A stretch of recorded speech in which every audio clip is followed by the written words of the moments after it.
Eu lerei do versículo 10 ao 20.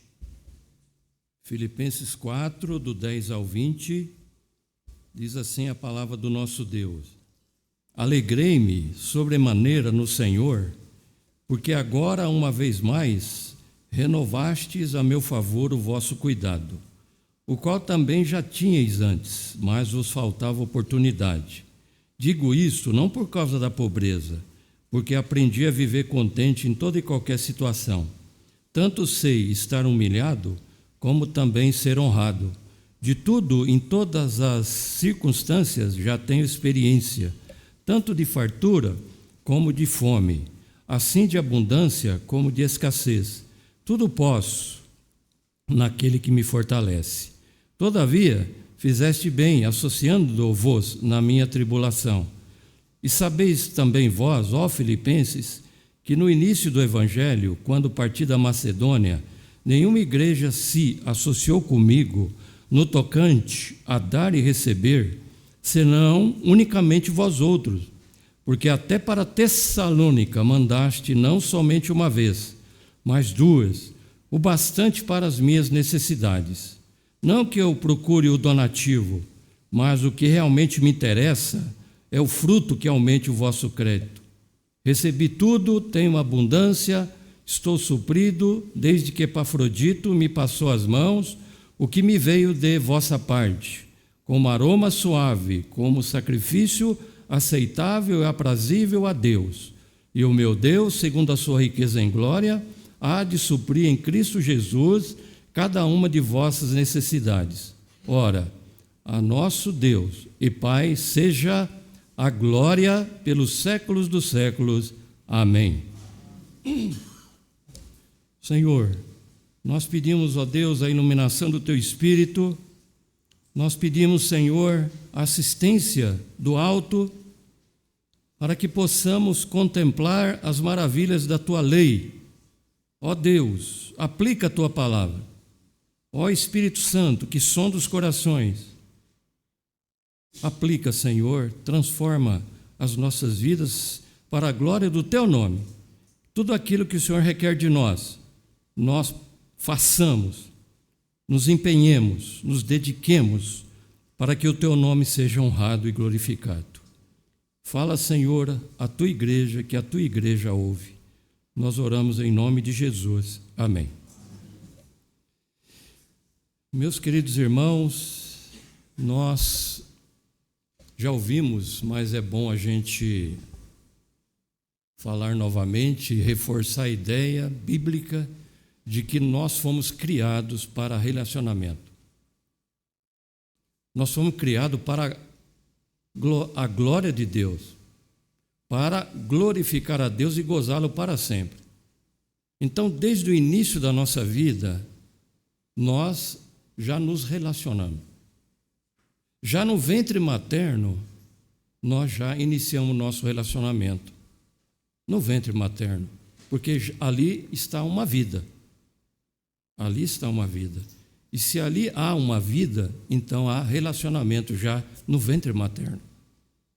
Eu me lembro quando a minha esposa estava grávida, então eu muitas vezes chegava bem pertinho da barriga dela e falava com o meu filho: papai está aqui, papai te ama. Então a barriga da minha esposa, ela se mexia toda, porque já havia relacionamento, porque o meu filho já me ouvia no ventre da mãe, e ele lá dentro ele já se manifestava. Que coisa linda, que coisa maravilhosa. Olha como nosso Deus já nos cria para isso. Nós vivemos assim, amado, não tem como ser de outra forma. Não tem. Às vezes o nosso relacionamento ele torna-se um pouco mais complicado, não é? Em alguns momentos da nossa vida um pouco mais difícil, até porque nós somos pecadores, não tem como evitar isso. Porém, não podemos negar o que Deus criou. Não podemos negar o que Deus criou.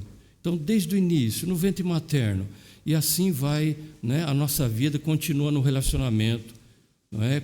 Primeiro o relacionamento conjugal, que já é um relacionamento de intimidade, mas é um relacionamento bíblico. É um relacionamento que Deus já nos deu essa bênção. E quando nós fazemos dentro do critério do Senhor, dentro da vontade do Senhor, seguindo os princípios do Senhor, ainda que haja dificuldades, ainda que haja crise, nós vencemos e somos felizes, porque fazemos dentro dos princípios do Senhor. E aí está a bênção do Senhor. Então vem os filhos para aquele casal que Deus assim permite, não é? Que tem então do Senhor esta bênção de gerar filhos. Então já inicia então esse relacionamento, e assim vai continuando. Quando então nossos filhos entram na escola, no ensino fundamental, no ensino médio, na faculdade, e os relacionamentos vão se ampliando. Porque agora os nossos filhos não só relacionam conosco, e também com outras pessoas. Com outras pessoas. E continua esse relacionamento.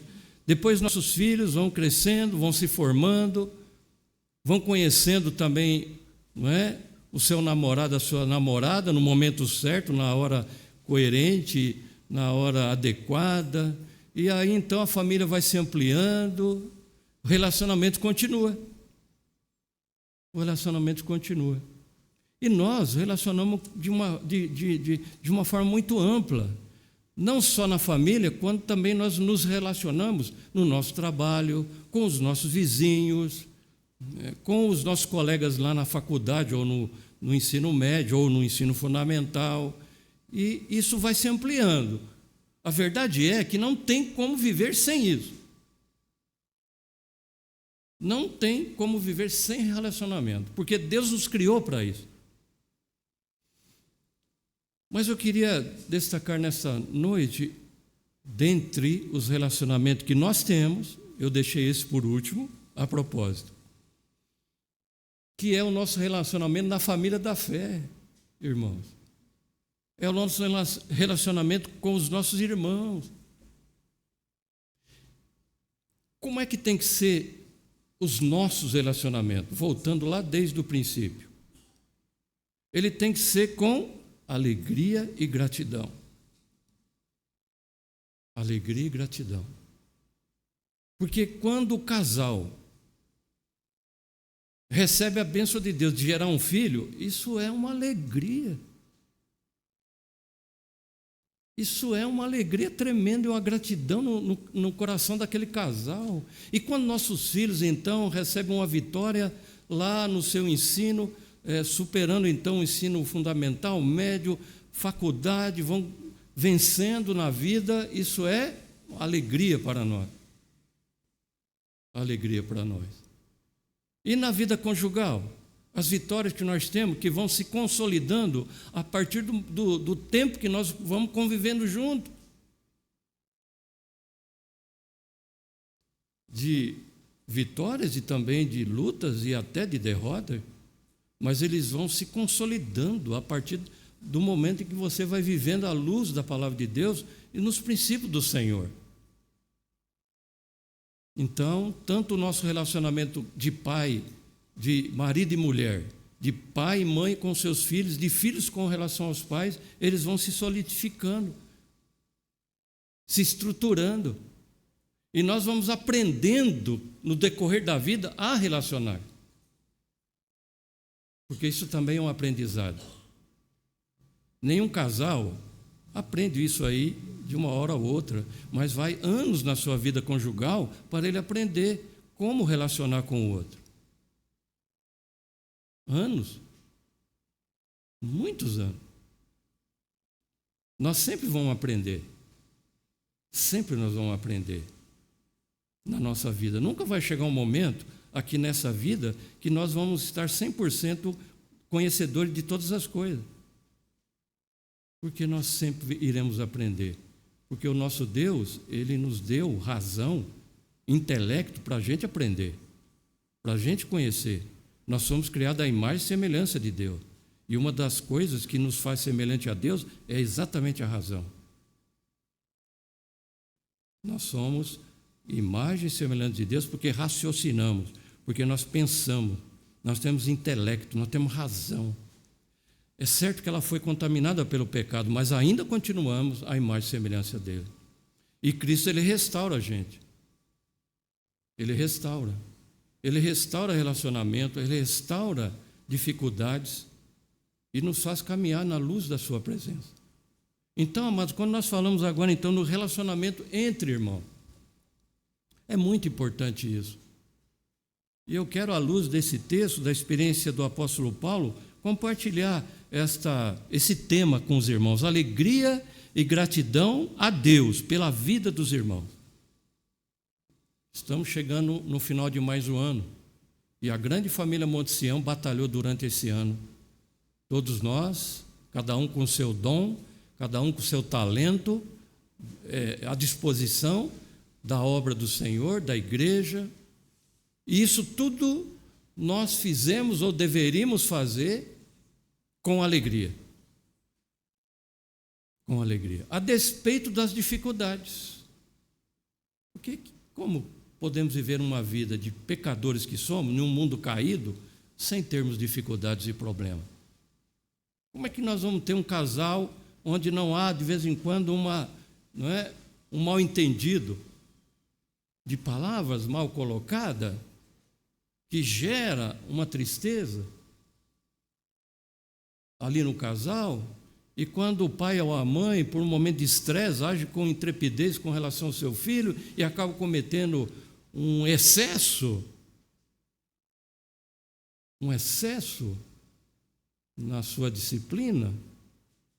E também nós aqui, como irmãos em Cristo, muitas vezes podemos enfrentar uma dificuldade um com o outro, mas, sabe, o importante é que nós devemos aprender com os erros que muitas vezes nós cometemos. Aprender com os erros para o bem da igreja, para o bem da família, para o bem do casal, para o bem no relacionamento entre filhos e pais e muito mais agora aqui entre irmãos em Cristo. Porque muitas vezes, irmãos, por uma coisa mínima, gera entre nós, gera na igreja uma situação desagradável, de tristeza, de mágoa, de rancor, de facção, que vai gerar a estagnação da igreja que Jesus comprou com o seu sangue e que Ele quer que a gente gere trabalho na igreja para o crescimento da obra de Deus. E muitas vezes essas coisas mínimas que acontecem podem gerar, então, a estagnação do crescimento da igreja por falta de sabedoria e maturidade da nossa parte, porque não aprendemos a conviver ainda entre irmãos. Não aprendemos a perdoar ainda, a andar mais uma milha com o irmão, ou com a nossa própria família. Muitas vezes a gente não anda. Isso vai refletir aqui na igreja, porque a igreja, ela é formada pelas famílias. É por isso, irmão, que nós temos, até no acampamento que nós tivemos agora, foi abordado o assunto da comunhão. Os irmãos lembram bem da comunhão. E foi em 3 aspectos, né? E foi uma sequência bíblica. Foi uma sequência bíblica. Então, onde tem que começar a nossa comunhão? Com Deus. Com Deus. Primeiro, amarás o Senhor teu Deus de todo o teu coração, todo o teu entendimento. Nada pode estar acima do Senhor. Isso vai refletir no segundo momento, que é a comunhão que nós temos que ter na nossa família, lá dentro da sua casa. E isso vai gerar a comunhão na igreja. Deus, família, igreja. Deus, família, igreja. Então, quando nós lutamos, irmãos, nos empenhamos, nos dedicamos para um bom relacionamento com Deus em primeiro lugar, tudo vai refletir de uma maneira positiva na minha família. Eu vou saber vencer as crises, eu vou saber perdoar, eu vou ter paciência, perseverança, amor e arrependimento e entendimento. E aí também eu vou gerar isso na própria igreja. Então, irmãos, o apóstolo Paulo, quando ele escreve essa carta, e principalmente no texto que nós lemos, ele está basicamente expressando o quê? Alegria e gratidão pela vida dos irmãos. Ele está revelando aqui alegria e gratidão pela vida daqueles irmãos, daquela igreja, porque era uma igreja que o amava e que principalmente estava colaborando com o trabalho missionário do apóstolo Paulo, enviando para ele ofertas, para o sustento dele, para que ele pudesse caminhar, andar, viajar e pregar o evangelho. Então, no versículo de número 10, fica claro isso, né, mas olha lá, alegrei-me sobremaneira, e não é uma alegria qualquer, hein? Alegrei-me sobremaneira no Senhor, porque agora, uma vez mais, renovastes a meu favor o vosso cuidado, o qual também já tinhais antes, mas vos faltava oportunidade. Essa carta do apóstolo Paulo é conhecida pelos estudiosos como a carta da alegria. A carta da alegria, porque em vários lugares, em momentos aqui, eu não vou ler todos, mas em vários lugares, Paulo diz isso: alegrai-vos no Senhor. Outra vez digo, alegrai-vos. E os irmãos sabem muito bem que quando Paulo escreveu essa carta, ele estava preso.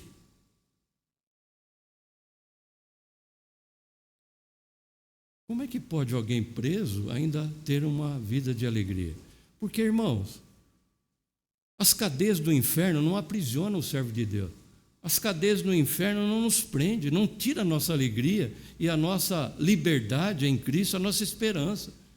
Essas correntes já foram quebradas pelo sangue de Jesus.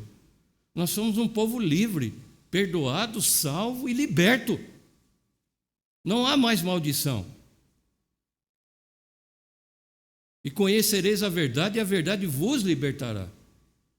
Não há mais maldição para aquele que está em Cristo. Paulo fala também, escrevendo aos Romanos, que não há mais condenação para aqueles que estão em Cristo Jesus. Não há mais, porque Ele nos resgatou de uma vez por todas. Aquilo que era sombra no Velho Testamento, agora é real no Novo Testamento. Cristo morreu, ressuscitou ao terceiro dia, está à destra de Deus, intercedendo por nós. Eles criam no passado num Cristo que haveria de vir, o Messias prometido pelos profetas. Nós cremos num Cristo que já veio, cumpriu a sua missão, está à direita de Deus intercedendo por nós e um dia vai voltar para nos buscar. Mas até lá, nós temos que nos conviver entre família da fé. Aprender a viver assim. E Paulo, pensa os irmãos que não havia dificuldade na igreja aos Filipenses? Aliás, não é? Fica claro que ele diz: vivei acima de tudo de modo digno. Será que não existia alguém ali que estava merecendo essa advertência? Não é? Quando ele escreve aqui no capítulo 2, no versículo 5, ele diz: tende em vós o mesmo sentimento que houve em Cristo. Ele está exortando a igreja. Talvez algumas pessoas ali na igreja, que Paulo era pastor aqui, de Filipos, estavam sendo arrogantes ou pecando nesse sentido, orgulhosos. Ele diz: tendes o mesmo sentimento. E aqui, do versículo 5 ao 11, ele narra aquilo que Cristo manifestou, a forma como ele viveu, humilde diante do Pai, fazendo a vontade do Pai. Então, no versículo 17 do capítulo 13, ele diz: irmãos, sede imitadores meus e observai os que andam segundo o modelo que tendes em nós. Então, é provável que havia vários tipos de modelo ali, né? Mas ele diz: observai o modelo, né? O modelo segundo aqueles que os que andam segundo o modelo que tendes em nós. Então Paulo, ele está de uma forma pastoral exortando aquela igreja que ele amava. Aliás, quem ama exorta. Quem ama, repreende. Quem ama, aponta o caminho. Quem ama, aponta os erros com amor e dá uma direção mediante a palavra de Deus. Quem não exorta, quem não tem esse tipo de interesse, é porque não ama o seu próximo, o seu filho, o seu irmão. Então Paulo, ele manifesta essa gratidão, alegrei-me. E no versículo 11, ele diz, digo isso não por causa da pobreza, porque aprendi a viver contente em toda e qualquer situação. Veja, a gente aprende com o tempo. É com o tempo.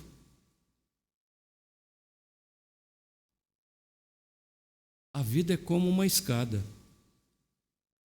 E cada momento da nossa vida é um degrau que nós devemos subir e nunca descer, mas galgar o degrau que está à frente. Nem sempre isso é tão fácil e muitas vezes geram lágrimas, mas lá na frente nós vamos ver a maturidade e como aquilo foi bom, passar por várias provas. Aliás, o salmista diz como foi bom passar pela aflição para que eu aprendesse a tua lei. Então, amados, as lutas, as lágrimas, elas são degraus na nossa vida para crescimento. A gente nunca deve levar aquilo para o lado negativo e afundar mais a nossa vida e gerar mais problema no nosso relacionamento, porque eles servem também para a maturidade da nossa vida, para o crescimento da nossa vida. E Paulo aprendeu isso, e ele fala isso àquela igreja. Ele, assim, por inferência, a gente pode entender, não fica claro no texto, mas por inferência, por dedução, nós podemos imaginar que Paulo se sentia até um pouco constrangido em receber as ofertas da igreja. Ele chega a dizer, olha, ele agradece no versículo 10, no 11 ele diz, eu digo isso, quer dizer, eu agradeço, não por causa da pobreza. Quer dizer, Paulo não era aquele reclamão. Ele diz, não é por causa da pobreza, porque eu aprendi a viver contente em toda e qualquer situação. Eu fico com a impressão de que ele ficava até um pouco constrangido de receber as ofertas, não é? E certamente ele não queria que aquilo fosse algo assim tão assim sistemático. Mas ele agradece, não é? Ele agradece as ofertas recebidas. E ele escreve, irmãos, aquela igreja com esse coração pastoral, reconhecendo o bem que aquela igreja estava fazendo para ele. Veja, ele demonstra relacionamento com ela, ele ama a igreja. E ele convoca a igreja a que viva de modo digno no Evangelho. O que ele quer dizer com isso? O Evangelho é o Evangelho de Cristo. O Evangelho é as boas novas da salvação que alcançamos em Cristo Jesus. Quando o Senhor Jesus, ele ora pela sua igreja, ao Pai, ele diz para que eles sejam um, como nós somos um, como eu sou um contigo. Relacionamento.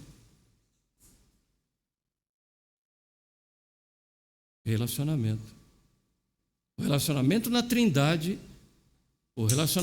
Trindade, é um paradigma para nós, lógico, guardando as devidas proporções. Mas é um paradigma para nós, porque Jesus orou, que Ele quer que nós sejamos um, como Ele é um com o Pai. A comunhão na Trindade. Lá no Conselho da Trindade, irmãos, quando então foi elaborado o plano da redenção, não houve controvérsia. O Pai elegeu, o Filho morreu e o Espírito Santo convence-nos do pecado, da justiça e do juízo. Tudo de uma forma harmônica. É assim que Ele quer que nós vivamos. É assim, em comunhão. E essa comunhão tem que ser com alegria. Eu tenho, irmãos, que sentir alegria pelo meu irmão, apesar dele. Apesar dele. Porque quem sou eu para ser tão assim exigente? Hã? Quem sou eu? Quem somos nós para ser tão exigente com o irmão, de não querer amá-lo, por isso, aquilo ou aquele outro? Nós devemos olhar para nós mesmos. Nós devemos olhar para nós mesmos. Antes de tirar o argueiro do olho do irmão, tirar a trave que está na nossa, às vezes. Porque Deus quer que a gente viva em alegria uns com os outros na igreja.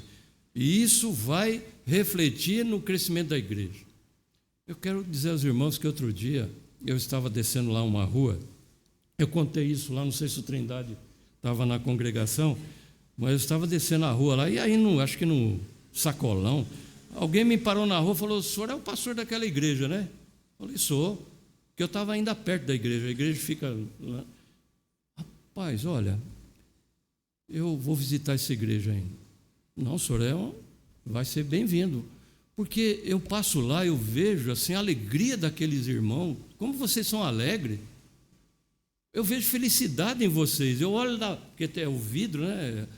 E é bem quem passa na rua já vê dentro da igreja, né? Eu vejo alegria, eu vejo que vocês são um povo unido. E eu vou visitar essa igreja ainda. Eu falei: será bem-vindo. Então veja, irmão, como isso reflete. E ali a igreja é formada de pecadores, mas redimido pelo sangue de Jesus. Não é fácil amar, muitas vezes, aquele que não tem assim muita intimidade ou afinidade com a gente. Até o presbítero, na sua mensagem cedo, falou sobre afinidade. É mais fácil amar as pessoas com quem nós temos mais afinidade. É verdade. Mas não é impossível amar aqueles que nós não temos tanta afinidade assim. Porque se Cristo nos amou, sendo nós ainda pecadores, então nós podemos, com a ajuda do Espírito Santo, amar uns aos outros como Ele nos amou. É possível. É possível. É possível. Então eu tenho que me alegrar com o irmão. Que bênção, né? Você olhar no rosto, nos olhos do seu irmão e falar: ele é também um irmão em Cristo, ele vai estar comigo na glória eterna. Nós estamos trabalhando aqui na família Monte Sião, cada um no seu dom e talento, na sua comissão, na sua sociedade interna, para a glória de Deus, porque eu amo aquele irmão, eu quero estar com ele ali naquela sociedade, colaborar com a UPH, colaborar com a SAF, o MP, o UPA, o CP, porque eu amo esses irmãos, eu amo os adolescentes, eu amo os jovens, eu amo as mulheres, os homens, eu quero estar no trabalho do Senhor. Alegria pela vida do irmão. Nós não fazemos a obra de Deus sozinhos. O pastor, o conselho, a junta de acordo não faz o trabalho sozinho. Irmãos, nós precisamos de vocês. Nós precisamos. Eu preciso de você, você precisa de mim. Nós precisamos de Cristo. Tem até um cântico aí, né? Mas é real. Nós precisamos um do outro. Irmãos, como é bom quando você tem, por exemplo, você vê uma comissão da igreja, a comissão, por exemplo, vou citar uma aqui, de visitação, veio aqui na minha cabeça. Você vê lá visitando aquele irmão, aquele casal, você fala: poxa, que bênção, não é? Está dividindo o trabalho comigo. Está dividindo o trabalho comigo, conosco. Que bênção, que maravilha isso. E você então se alegra com aquele irmão que está naquela comissão, naquela sociedade, que tem um coração devoto a Deus e que quer contribuir, porque nós somos cooperadores com Deus. E Paulo, ele mostra isso. Ele reconhece, irmãos, que aquela igreja cooperava com ele no Evangelho. Ele ama aqueles irmãos. E ele entende, amados irmãos, que Paulo entendia isso, que ele não faria a obra de Deus sozinho. Em vários lugares aqui, ele agradece. Se a gente lê a carta de Paulo aos Romanos, no último capítulo, é impressionante a lista, amados irmãos, que Paulo, ele coloca, não é? Lá no último capítulo do apóstolo Paulo aos Romanos. Ele saúda, olha, esse capítulo é muito lindo, né? Ele saúda, começando no capítulo 16, versículo 3, por exemplo, saudai Priscila e Áquila, meus cooperadores em Cristo. Olha a comunhão entre irmãos, olha a comunhão, olha como nós precisamos um dos outros. E ele vai saudar a igreja que se reúne na casa deles, não é? Áquila e Priscila, e vem aqui, saudai meu querido, olha o carinho desse pastor Paulo, saudai meu querido Epêneto, primícias da Ásia, saudai Maria, que muito trabalhou por vós. Saudai, e aí então, amados, eu não vou citar todas aqui, é muitos nomes, porque Paulo reconhecia e se alegrava com aqueles irmãos. Então você é importante na igreja, você é importante na igreja. Você tem um dom, você tem algo sim a oferecer ao Senhor que te salvou. Você tem. Pode ser algo muito simples. Pode ser algo muito simples. Talvez algo que nem todas as pessoas percebam. Alguém pode dizer, poxa, o pastor sim é bem visto, porque ele está lá no púlpito, todo mundo vê ele. Mas se eu não for servo, eu não sou ninguém. Eu não sou ninguém. Não adianta eu estar aqui se eu não me entender como servo do Senhor e servo dos irmãos. Esse é o princípio da palavra de Deus. E Paulo, ele reconhece. Então, irmãos, a lição que nós aprendemos aqui é que na caminhada da vida cristã, nós precisamos, em primeiro lugar, depender de Deus e nos alegrar com aqueles que Deus tem colocado na nossa família da fé. Alegria por sua vida. Seria até muito bom se nós pudéssemos, né, chegar em um por um e dizer, eu me alegro com a tua vida. Irmão, eu me alegro com você. Eu tenho gratidão pela sua vida, de estar com a gente. Como é difícil, amados irmãos, trazer uma pessoa para a igreja. Como é difícil. E quando ela vem, isso é um motivo de alegria, de gratidão no meu coração. Porque ela agora, né, participa da mesma fé, do mesmo Deus, da mesma esperança, do mesmo céu, da mesma pátria. Isso tem que ser alegria. Porque esse relacionamento que começa aqui, ele vai continuar na glória, ele vai continuar no céu, de uma maneira perfeita, ok, certo, mas ele vai continuar, porque lá não entra pecado. Mas aquilo que Deus nos criou, isso vai ser eterno, que é relacionamento. Nós vamos continuar a glorificar a Deus no céu de uma forma perfeita e autêntica, mas isso vai continuar por toda a eternidade. Então, nós precisamos aprender essa lição enquanto estamos na caminhada da vida cristã ainda. Enquanto estamos na caminhada da vida cristã.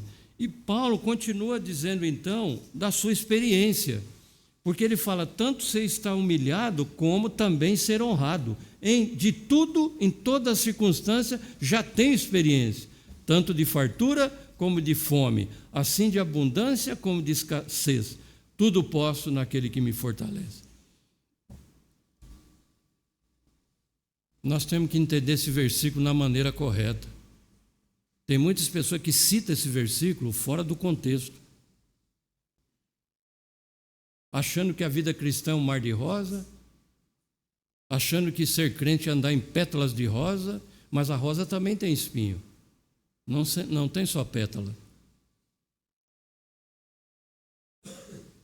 Mas o que Paulo está dizendo aqui é que em toda circunstância o Senhor o auxiliou. Tudo posso.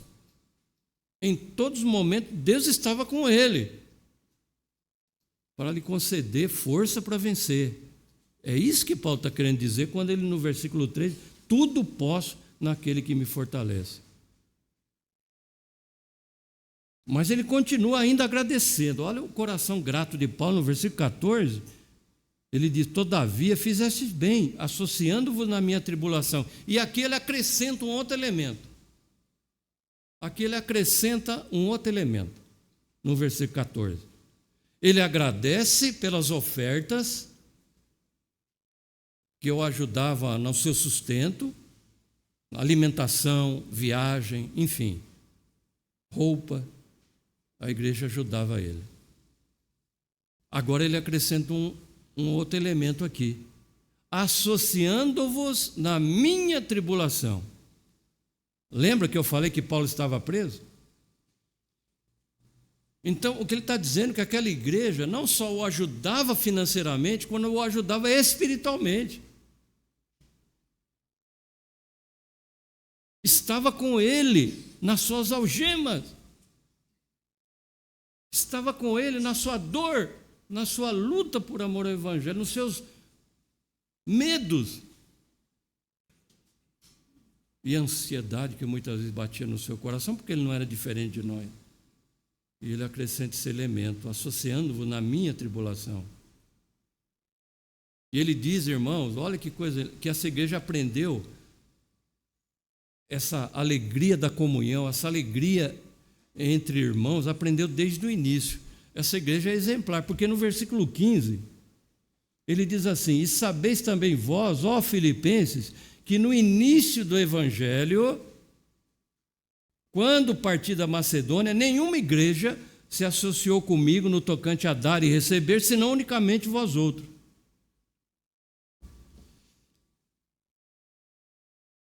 Paulo não está dizendo aqui o início da sua jornada como missionário, lá narrado em Atos, quando ele tem aquele encontro com Jesus na estrada de Damasco, e depois ele fica cego e Ananias vai orar por ele, restaura a sua visão e ele vai como pregador, e Deus fala: eu mostrarei a ele o quanto custa sofrer por amor a mim.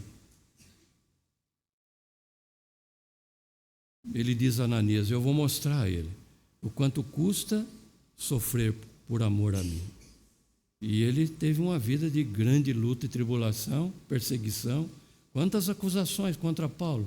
Chegaram a acusá-lo de dissolução, até de algum aspecto imoral. Lendo as cartas, a gente percebe nas palavras dele que havia realmente aquela acusação, aquela infâmia, aquela distorção que o mundo faz com relação ao povo de Deus, estava acontecendo com Paulo, porque eles queriam difamar o ministério de Paulo. Eles queriam difamar a Paulo. E ele, por isso, nas cartas, ele defende o seu apostolado. Eu, Paulo, servo de Cristo Jesus, chamado por Deus, convicção que não abalava o ministério do apóstolo Paulo e que não deve abalar a tua fé diante das acusações do mundo, perseguição do maligno, ofensas e críticas. Porque, amados, muitas pessoas não querem seguir a Jesus porque não quer levar sobre ele a vergonha de Cristo, isto é, a vergonha que ele sofreu e que nós também, como servos dele, sofreremos. A eu? Não. Chama outro. Mas no dia que, o Senhor Jesus veio e lá na cruz levou os nossos pecados, ele não disse assim: não, ela não, ele não, foi todos nós. Ele não excluiu ninguém de nós ali. Ele não disse assim: não, aquele lá é mais ranzinza, aquele lá eu não vou com a cara dele, dela, aquele eu não tenho familiaridade, eu não tenho intimidade, não, foi todos nós, irmão, com todos os nossos defeitos aqui e qualidades. Então, por isso deve gerar a alegria. Você deve ter alegria por todos os irmãos da nossa família Monte Sião, ter gratidão a Deus por Deus ter colocado eles aqui conosco, e nós com eles, e repartir a obra missionária um com o outro, cada um no seu dom e talento. Isso vai nos motivar ao serviço do Senhor, porque eu vou reconhecer aquele amado irmão como um eleito de Deus, que ele está aqui porque Deus o escolheu antes da fundação do mundo. Eu vou entender isso e por isso vou amá-lo e ter alegria pela sua vida. Essa é a exortação, amados irmãos, que a palavra de Deus tem para nós nessa noite. E que ao caminhar para o final deste ano, que estamos deslumbrando, né? Já o Natal, e Natal fala de relacionamento. O Natal de Cristo é relacionamento, porque Ele morreu na cruz para que nós pudéssemos ter relação com Deus novamente, ser amigos de Deus. O castigo que nos traz a paz estava sobre Ele.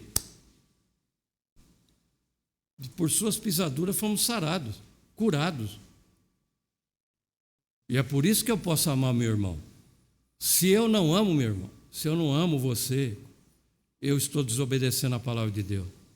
Se eu não tenho alegria por todos os irmãos aqui, se eu não tenho alegria por vocês, eu estou desobedecendo a palavra de Deus. Eu não estou sendo como Deus espera que eu seja. Eu tenho que pedir perdão para Deus. Eu tenho que pedir perdão para Deus e pedir que Ele me ajude a amar a cada um de vocês assim como Deus me amou. Que seja assim, irmão. Vamos deixar, muitas vezes, as diferenças de lado. Vamos deixar. Vamos olhar para Cristo. E é Ele que nos une. Que Deus abençoe a cada um de nós. Eu quero convidar a equipe de música, mais uma vez, para mais um cântico.